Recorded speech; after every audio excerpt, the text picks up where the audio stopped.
Hello, ഞാനിന്നുള്ളത് എവിടെയാണെന്നറിയോ?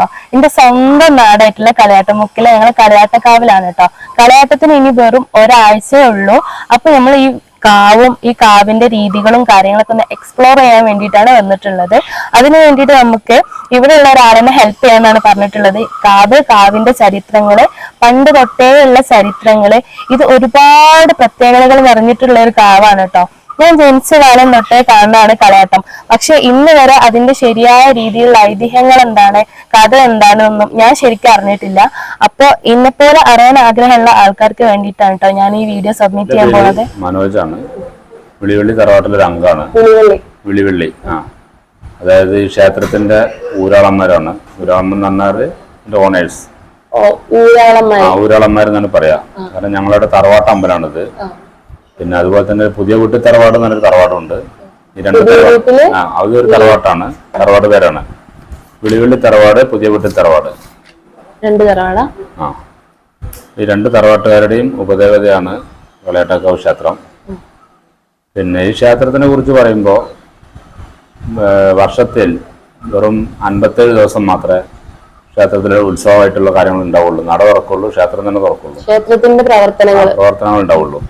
അത് വൃശ്ചിക മാസം 1-ാം തീയതി മുതൽ 40 ദിവസം. എല്ലാ ക്ഷേത്രങ്ങളും 41ആണ്, ഇവിടെ 40 ഉള്ളൂ. ആ 40ഉം പിന്നെ ഇടവ മാസത്തിലെ ഫസ്റ്റ് മൺഡേ, ആദ്യത്തെ തിങ്കളാഴ്ച മുതൽ, അതിന് 30 തിങ്കളാഴ്ച എന്നാ പറയാം.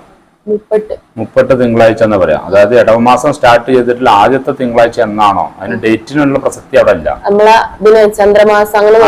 അത് ഇടവമാസം പറഞ്ഞു കഴിഞ്ഞാൽ ഫസ്റ്റ് മൺഡേ തിങ്കളാഴ്ച.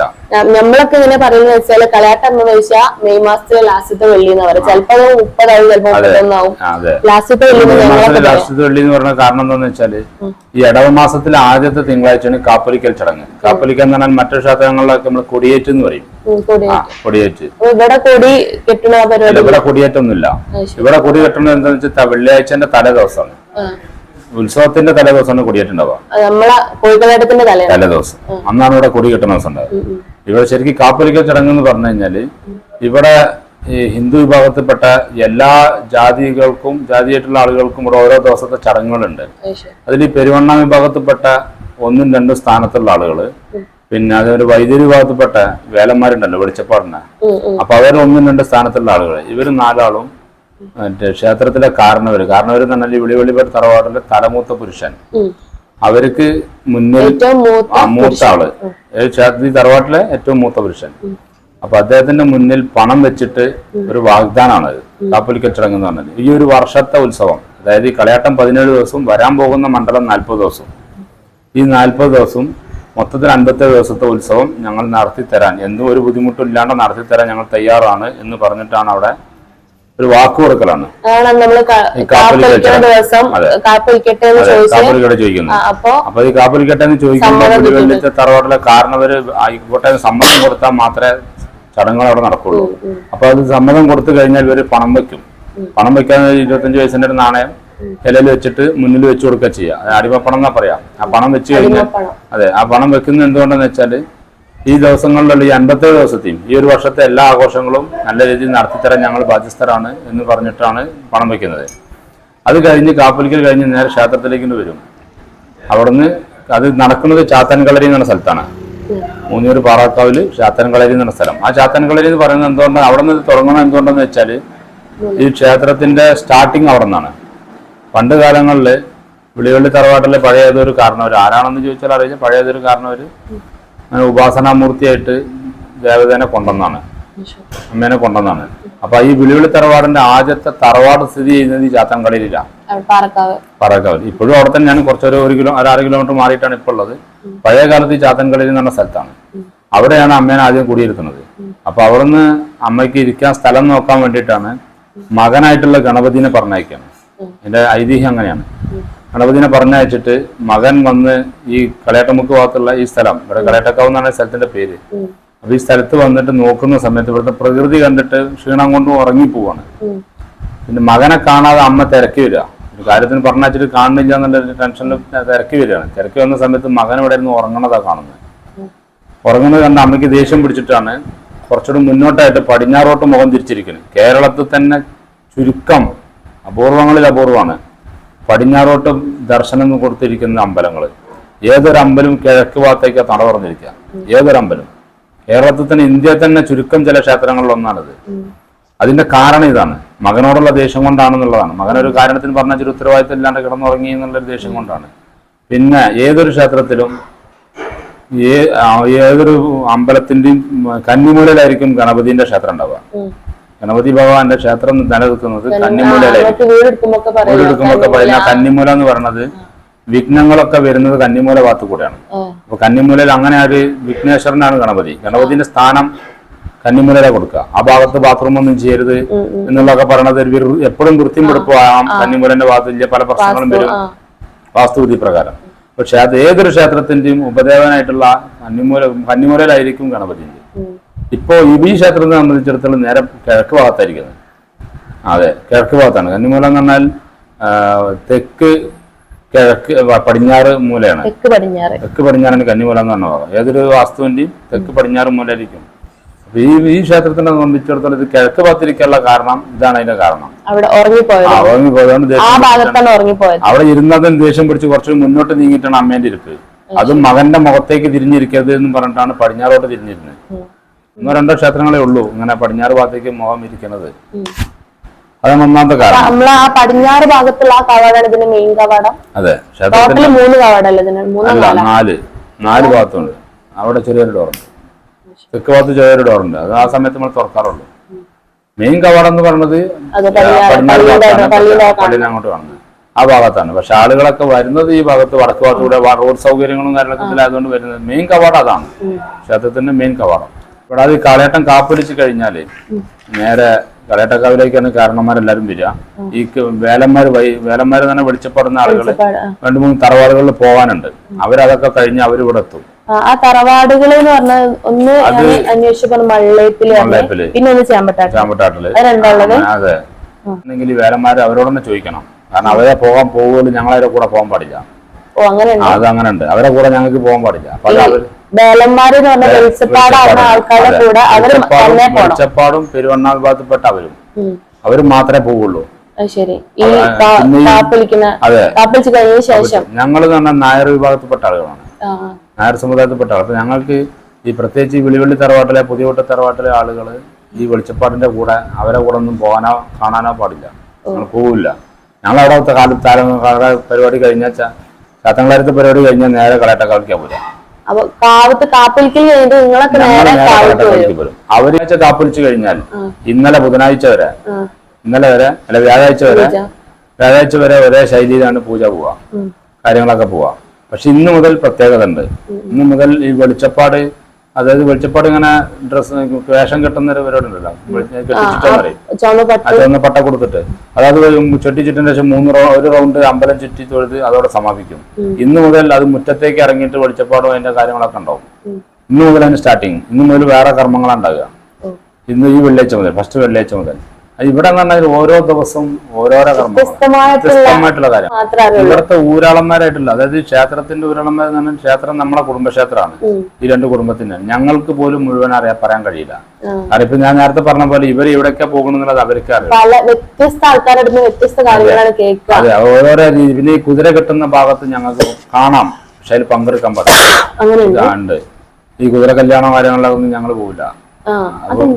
അത് പോവില്ല എന്ന് പറഞ്ഞത് പാടില്ല എന്നല്ല, കാണാനും ഒക്കെ പോകാനൊക്കെ പറ്റും. പക്ഷെ കുതിര കെട്ടാൻ ഹരിജൻ വിഭാഗം മാത്രമേ കുതിര കെട്ടാൻ പാടുള്ളൂ. വേറൊരു ഈഴവരോ മറ്റേ ബ്രാഹ്മൺസോ നായരോ ഇപ്പോഴും തന്നെ. ഈ കുതിര കൊണ്ടുവരുന്നതല്ല, കെട്ടിണ്ടാക്കണം. ആ ഒരു ജോലി ചെയ്യല് ഹരിജൻസ് ആണ്. SC/ST അവര് മാത്രമേ ചെയ്യുള്ളൂ. ഇപ്പൊ നമ്മള് പഴയ കാലങ്ങളിലൊക്കെ ഓരോരോ തറവാട്ടിൽ നിന്ന് കുതിര കൊണ്ടുവന്നിരുന്നത്. ഇപ്പൊ ഈ ചുറ്റുവട്ടത്തുള്ള തറവാടുകളിൽ നിന്ന് മാത്രം അത് കുഞ്ഞിക്കുതിരയും കുഞ്ഞിച്ചണ്ടിയാണ് ഇവിടേക്ക് വേണ്ടുള്ളൂ. ബാക്കിയൊക്കെ ആർഭാടത്തിന്റെ ആഘോഷത്തിനും കാലഘട്ടത്തിനും അനുസരിച്ച് മാറ്റങ്ങളാണ്. മറ്റുള്ള ചെറിയ കുതിരകൾ വലുതായതും പിന്നെ അതിന്റെ കൂടെ കുറെ വേഷങ്ങൾ, വേറെ കുതിര അല്ലാത്ത തന്നെ ഒരുപാട് വേഷങ്ങളും കഥകളിന്റെ രൂപം അതും ഇതൊക്കെ ആയിട്ട് അതൊക്കെ പുതിയ പുതിയ പെട്ടതല്ല. അത് കാഴ്ചക്കാർക്കുള്ള ഒരു ദൃശ്യം. നമ്മുടെ മെയിൻ എന്ന് പറഞ്ഞാല് ഈ കുഞ്ഞിക്കുതിരയും ചെണ്ട അത് തോറ്റമ്പാട്ട്. അത് മാത്രമാണ് ഇവിടെ ഉത്സവം. തോറ്റമ്പാട്ട് പറഞ്ഞാൽ തോറ്റമ്പാട്ടിന് അമ്മേനെ പ്രകീർത്തിച്ചുകൊണ്ടുള്ള ഒരു പാട്ടുണ്ട്, കുട്ടിപ്പാട്ടാ. കുട്ടിപ്പാട്ട് പോലത്തെ. അപ്പൊ ഇതിൽ ഓരോരോ ഈ വരുന്ന വഴി അമ്മ എവിടെ നിന്ന് വന്നു, എങ്ങനെ ഉണ്ടായി, എന്തൊക്കെയാ ഇവിടെ ഉണ്ടാക്കിയത്, എന്തൊക്കെയാ അതിന്റെ ചരിത്രങ്ങൾ ഫുള്ള് ആ പാട്ട് കേട്ടാ. നമ്മളില്ലേ ഈ കുതിര കൊണ്ടുപോകുമ്പോ ഒരു പാട്ട് പാടും, കുഞ്ഞി കുതിരക്ക് വെള്ളം കൊടുക്കടിയാണ്, അത് ഈ തോറ്റമ്പാട്ട് പെട്ടതാണോ? അത് തോറ്റമ്പാട്ട് വേറെ, അത് വേറെ. തോറ്റമ്പാട്ട് പറഞ്ഞാൽ ഇവിടെ വൈകുന്നേരങ്ങളിൽ ഈ പെരുവണ്ണാമ്പാത്തപ്പെട്ട ആളുകള് പാടുന്നൊരു പാട്ടുണ്ട്. അത് തോറ്റം ചൊല്ലാന്നാ പറയാ. കാരണം അതാ ഒരു ഉത്സവത്തിന് ഈ പൂജ തുടങ്ങുന്നതിന്റെ തൊട്ട് മുന്നായിട്ട് ചെണ്ട കൊട്ടിയാണ്ട് ആ പാട്ട് പാടും. അതിലാണ് ഫുൾ ചരിത്രമുള്ളത്. ആ പാട്ടും എല്ലാ ദിവസവും ഒരുപോലെ അല്ല, ഓരോരോ ദിവസം ഇന്ന് മുതൽ മാറും. പിന്നെ വ്യാഴാഴ്ച വേറെ ഉണ്ടാവും, വെള്ളിയാഴ്ചന്റെ തലേദിവസം. പിന്നെ ബുധനാഴ്ച വേറെ ആയിരിക്കും, പൂട്ടണമെന്ന് വേറെ. ഈ വെള്ളിയാഴ്ച മനപ്പാടായിട്ട് കൈമാറി വന്ന പാട്ടാണോ? അല്ലാതെ ബുക്സും കാര്യങ്ങളൊന്നും ഇല്ലല്ലോ. ഒന്നുമില്ല, അതൊക്കെ നമ്മൾ അവരെ കൊണ്ട് പാടുമ്പോൾ കേൾക്കണം അല്ലെ, അല്ലാതെ അതിന്റെ ബുക്കും കാര്യങ്ങളും കിട്ടൂല. അത് കാരണം വെച്ചാല് ഇപ്പൊ ചെറിയ ചെറിയ 4ാം ക്ലാസ് 5ാം ക്ലാസ് പഠിക്കുന്ന പിള്ളേർ വരെ ആ കൂട്ടത്തിൽ വരും. അപ്പൊ ഇത് അച്ഛനച്ഛന്മാര് പാടുന്ന മൈൻഡിൽ കയറുന്നതാ. ഏതൊരു അപ്പൊ ഞങ്ങളെ ഇസ്ലാമിന്റെ ഇതിലാണെങ്കിൽ ഞങ്ങൾക്കൊരു കിതാബുണ്ട്, എല്ലാ മതത്തിലും ഉണ്ട്. പക്ഷെ ഇങ്ങനത്തെ ഞങ്ങൾക്കായാലും എന്ത് ചടങ്ങിനായാലും എഴുതപ്പെട്ട പരിപാടികൾ, ഇത് ഈ പാട്ട് പറയുമ്പോൾ എഴുതപ്പെട്ടതില്ല, വായ്മൊഴിയായിട്ട് ഇങ്ങനെ കൈമാറി അതുപോലെ തന്നെ ഈ കുതിരക്കാലത്ത് നേരത്തെ പറഞ്ഞ കുഞ്ഞഞ്ചീരോ പെണ്ണെന്നുള്ള പാട്ടൊക്കെ അതും വായ്മൊഴിയാണ്. നമ്മൾ ചെറുപ്പത്തിലേ കേൾക്കുന്നത്. പിന്നെ ഒരു വടിത്തല്ലുണ്ട്, അഭ്യാസം കാണിക്കാറുണ്ട്, അതും പഴയതാണ്. അതും ഈ കുതിരയും കളിയും മാത്രമേ ഉള്ളൂ പഴയത്. അത് പിന്നെ ബാക്കിയൊക്കെ എന്ന് പറഞ്ഞാലും വടിക്കൊരു പ്രത്യേകത ഉണ്ട്. വടി തന്നെ വെറുതെ ഒരു ഷോക്കി കൊണ്ടുവരുന്നല്ല, ഷോക്കി കൊണ്ടുവരുന്ന വടികളുണ്ട്. പക്ഷെ ഒരു കടഞ്ഞെടുത്ത ഒരു കറുത്ത ഉരുണ്ട വടി ഉണ്ടാവും കയ്യില്. കടഞ്ഞെടുത്ത് തന്നെയാണത്. അത് ആ സമയത്ത് ഉരുണ്ട തന്നെ, എല്ലാം വടിയല്ല. മുളകിന്റെ കമ്പോളും വെറുതെ കൈ പിടിച്ചതൊക്കെ ഉണ്ട്. പക്ഷെ അവരുടെ കൂട്ടത്തിലൊരു കാരണവരുടെ കയ്യിൽ എന്തായാലും ഒരു വടി ഉണ്ടാവും. ആ വടി എന്ന് പറഞ്ഞ പോലെ അത് ഈ ഇത് കഴിഞ്ഞ് കഴിഞ്ഞാൽ അത് എടുത്തു വെക്കും അമ്പലത്തിന്റെ ഉള്ളിൽ. ഓരോ കുടുംബക്ഷേത്രമായിട്ടോ അല്ല വീട്ടിൽ ആ സമയത്ത് മാത്രമേ ഇത് എടുക്കുള്ളൂ. അതിന് പൂജയും കർമ്മങ്ങളും അത് തൊടുക്കാനും ചെയ്യാനും ഒക്കെ ഓരോരോ കാര്യങ്ങളുണ്ട്. അതൊക്കെ വിശദമായിട്ടാണെങ്കിൽ ആ വിഭാഗത്തിൽപ്പെട്ട കുതിര കെട്ടുന്നവരോട് ചോദിക്കണം.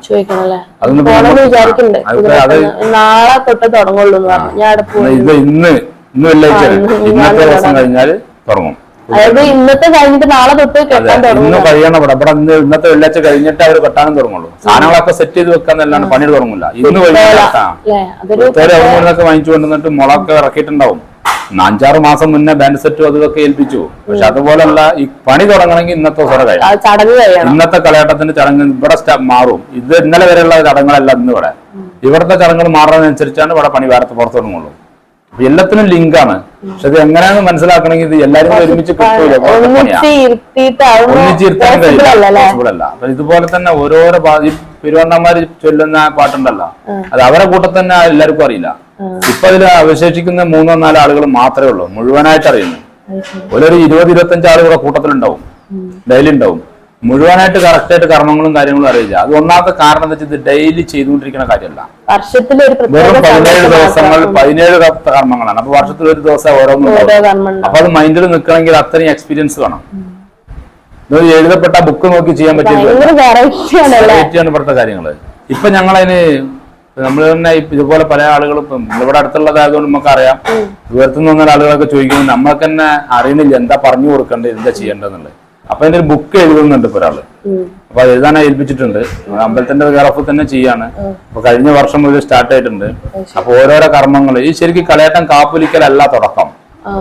കാപ്പൊലിക്കൽ എന്ന് പറഞ്ഞ പരിപാടി അല്ല തുടക്കം. കാവുണ്ട്. ഈ ഇപ്പൊ നിങ്ങൾ അവിടെ വന്ന് കണ്ടില്ലേ, ചാത്തങ്കളരിയാണ്. അതിന്റെ കുറച്ച് അപ്പുറത്തായിട്ട് മുണ്ടിയങ്കാവ്. അതിന്റെ താഴെയല്ല, കുറച്ച് മുറിഞ്ഞ് വരുന്ന വഴിയില് ആ മുണ്ടിയങ്കാവില് ഒരു പൂജ ഉണ്ട്. ആ പൂജ തുടങ്ങിയും അതിന്റെ അന്ന് ഉച്ചക്ക് അതാണ് സ്റ്റാർട്ടിങ്. മുണ്ടങ്കാവിലെ പൂജ അതൊന്നും ഞങ്ങളുടെ കുടുംബത്തിൽ നിന്ന് തന്നെ എല്ലാവർക്കും അറിയില്ല. അവിടെ നിന്നാണ് കളയാട്ടത്തിന്റെ സ്റ്റാർട്ട്. അത് 17-ാം തീയതി ആയിരുന്നു. 19-ാം തീയതി കളയാട്ടം തിങ്കളാഴ്ച കാപ്പൊലിക്കുമ്പോ അതിന് മുന്നത്തെ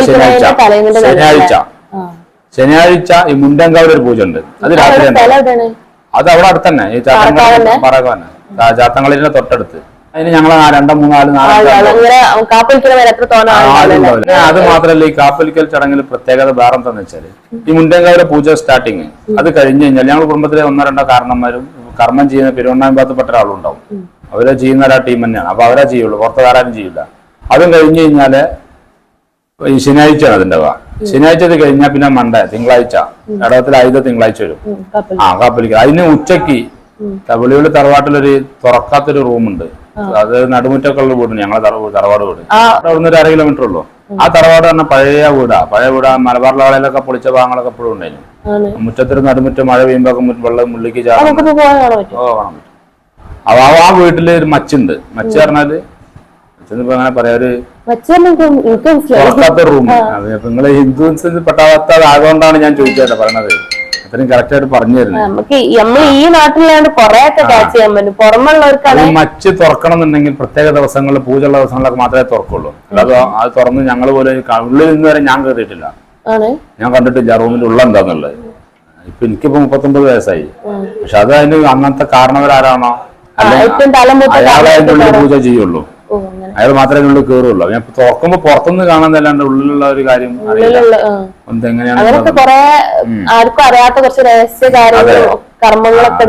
അപ്പൊ അവിടെ ഉച്ചക്ക് പൂജ കഴിയും തിങ്കളാഴ്ച. അത് കഴിഞ്ഞിട്ടാണ് ഇവര് നേരെ അങ്ങോട്ട് വരുന്നത്, ചാത്തൻകളരിയിലേക്ക് വരുന്നത്.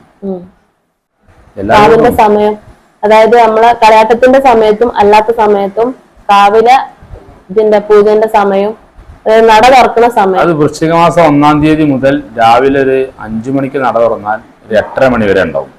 വൈകുന്നേരം 4 മണിക്ക് തുറന്നാൽ രാത്രി 8 മണി വരെ ഉണ്ടാവും വൃശ്ചിക മാസം. അത് എല്ലാ അമ്പലങ്ങളിലും 41 ദിവസമാണ്. അത് ഇവിടെ 40 ദിവസം ഉണ്ടാവുള്ളൂ, 41-നില്ല. പല ആളുകൾക്കും തെറ്റിദ്ധാരണ കൊണ്ട് 41-നും വരാറുണ്ട്. കാരണം മറ്റുള്ള ക്ഷേത്രങ്ങളിലെ പോലെ തന്നെയാണെന്ന് കരുതിയിട്ട് അത് അന്ന് പിന്നെ അടച്ചു കഴിഞ്ഞാൽ, ഈ 40 ദിവസം കഴിഞ്ഞ് അടച്ചു കഴിഞ്ഞാൽ പിന്നെ തുറക്കണത് ഇടവമാസത്തിലെ ആദ്യത്തെ തിങ്കളാഴ്ച. അന്ന് മുതൽ 17 ദിവസത്തെ ഉത്സവമാണ്. ഈ 17-ൽ 16 ദിവസവും വൈകുന്നേരം മാത്രമേ ഉള്ളൂ. ഈ 12-ാമത്തെ ദിവസം കോഴിക്കളയാട്ടം എന്ന് പറഞ്ഞ ദിവസം മാത്രമേ രാവിലെ മുതൽ രാത്രി വരെ ഉള്ളൂ. മറ്റൊരു ദിവസം ഒരുപാട് ആളുകൾ ദൂരത്തു നിന്നൊക്കെ വന്ന് കണ്ണൂര്, കാസർഗോഡ് പല ഭാഗത്തുനിന്നും ഫാമിലി ആയിട്ട് ചെറിയ മക്കളെയും കൊണ്ടൊക്കെ വരാറുണ്ട് ഇവിടെ. അവർക്ക് ഫുഡും കാര്യങ്ങളും ഇപ്പൊ എന്തായാലും നമ്മൾ ഇവിടെ വരും എന്നുള്ളത് നമുക്കും അറിയാം. ഇവിടെ പണിക്കാർക്ക് എന്തായാലും ഫുഡ് ഉണ്ടാക്കും, ഉച്ചയ്ക്ക് അവർ കുറച്ച് കൂട്ടി ഉണ്ടാക്കാം. ദൂരത്തുനിന്നൊക്കെ വരുന്ന ആളുകൾക്കുള്ള ഏകദേശം ഒരു കണക്കില് ഉണ്ടാവും. പക്ഷെ കച്ചവടക്കാർ കയറി വരും, ഒരു കണക്കില്ലാണ്ട് വെക്കും. കണക്കില്ലാണ്ട് പറഞ്ഞാൽ ഒരുപാട് ആളുകൾക്കല്ല, ഏകദേശം ഒരു 10-20 ആളുകൾക്കൊക്കെ അറിയാതെ വരുന്ന ആളുകൾ ദൂരത്തുള്ള പരിസരവാസികൾക്ക് അറിയാം, ദൂരത്തുനിന്ന് വരുന്നവർക്ക് അറിയില്ല. അതാണ് അങ്ങനെ നമ്മളത് മുൻകൂട്ടി പറയാതെ എല്ലാരും അറിഞ്ഞു കഴിഞ്ഞാൽ ആൾക്കാരുടെ ബുദ്ധിമുട്ട് ഒഴിവാക്കാം. വീഡിയോ എടുത്തപ്പോ ഒരു കിണ്ടിൽ കുറച്ച് വെള്ളം അത് പുറത്തുനിന്ന് വരുന്ന ആളെ കർമ്മം ചെയ്യാൻ വരുന്ന ആളാണ്. അപ്പൊ നമ്മൾ ആരെ വേണമെങ്കിൽ നമുക്ക് ഏൽപ്പിക്കാം. അത് ബ്രാഹ്മൺസേ ചെയ്യുള്ളൂ. അത് ഇന്ന ആളൊന്നുമില്ല, ഇന്ന തറവാടൊന്നുമില്ല. അതില്ല. നമുക്ക് ഇവിടുത്തെ സുപ്രീം കോർട്ട് ആരാന്ന് വെച്ചാൽ വെളിയുള്ളി തറവാട്ടിലെ കാരണതാണ്. അയാൾ പോകുന്ന ആള്. അത് ഞങ്ങളെ തറവാട്ടിൽ ഇപ്പൊ വയസ്സായിട്ടുള്ള ആളാണ്. അയാളിപ്പോ ഇന്ന് തുറക്കണ്ടെന്ന് പറഞ്ഞാൽ ആർക്കൊന്നും ചെയ്യാനില്ല. അമ്പലൊന്നും തുറക്കണ്ട പറഞ്ഞാൽ കഴിഞ്ഞു. അപ്പൊ അതിൽ അങ്ങനെ പറയില്ല. പക്ഷെ അവസാന വാക്ക് ആരും മാറ്റാം, ആർക്കും ചേഞ്ച് ചെയ്യാം. അതിനും പ്രത്യേക നിബന്ധനകളുണ്ട്. പെട്ടെന്നൊന്നും വ്യക്തിപരമായ കാര്യങ്ങളൊന്നും ചെയ്യാൻ പറ്റില്ല. എന്നോട് വല്ല ദേഷ്യം പിന്നെ മാറ്റണം എന്ന് വിചാരിച്ചാലൊന്നും നടക്കൂല. വ്യക്തിപരമായിട്ടുള്ള കാര്യങ്ങളല്ല, അല്ലാതെ തന്നെ ഇവിടുത്തെ അവസാന വാക്ക് ഒരു കാരണവരാണ് ഇവിടുത്തെ അവസാന വാക്ക്. അതാ ഈ തറവാട്ടിലെ ആളായിരിക്കും. ഈ തറവാട്ടുകാർക്ക് ഈ മുട്ടുകൊല എന്നൊക്കെ പറഞ്ഞാൽ മരണപ്പെട്ട് കഴിഞ്ഞാൽ 15 ദിവസത്തേക്ക് ഞങ്ങൾ അമ്പലത്തിൽ പോയില്ല. കുടുംബത്തിലെ പൊല എന്ന് പറഞ്ഞാൽ അതാണ്. മുട്ടെന്ന് പറഞ്ഞാൽ പ്രസവിച്ചു കഴിഞ്ഞാലും 15 ദിവസത്തേക്ക് അമ്പലത്തിൽ പോയില്ല, 16 തന്നെ പോകുള്ളൂ.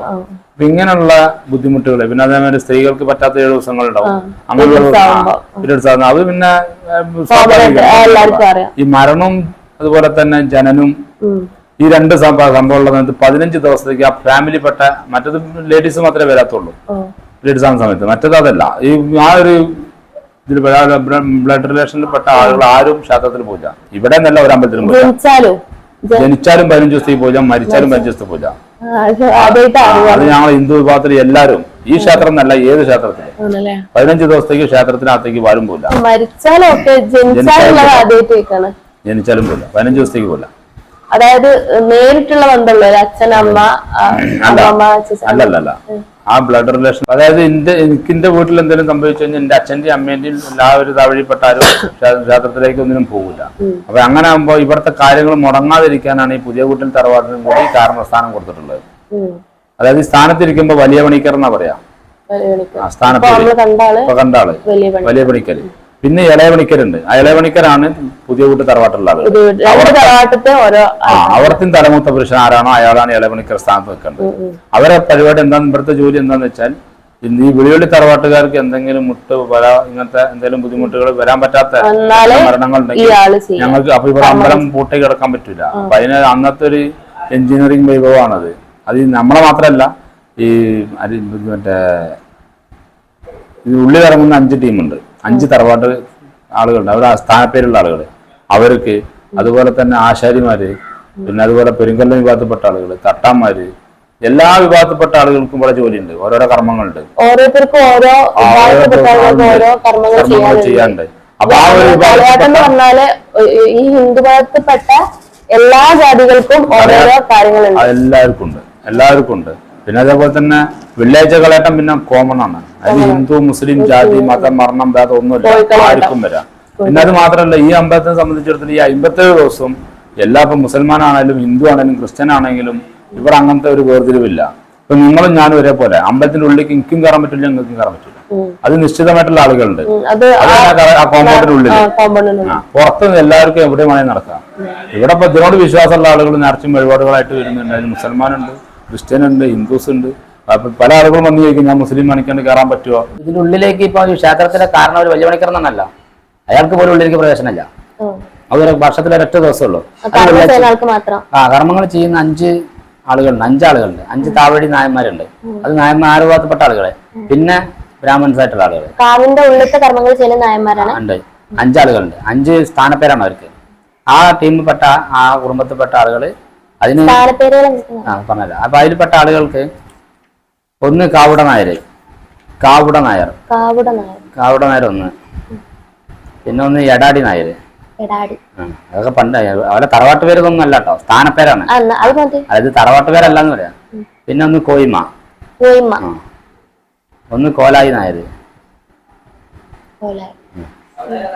പിന്നെ ഒന്ന് ചേമ്പട്ടി നായർ. നേരത്തെ ചേമ്പട്ടായിട്ട് തറവാട് പറഞ്ഞ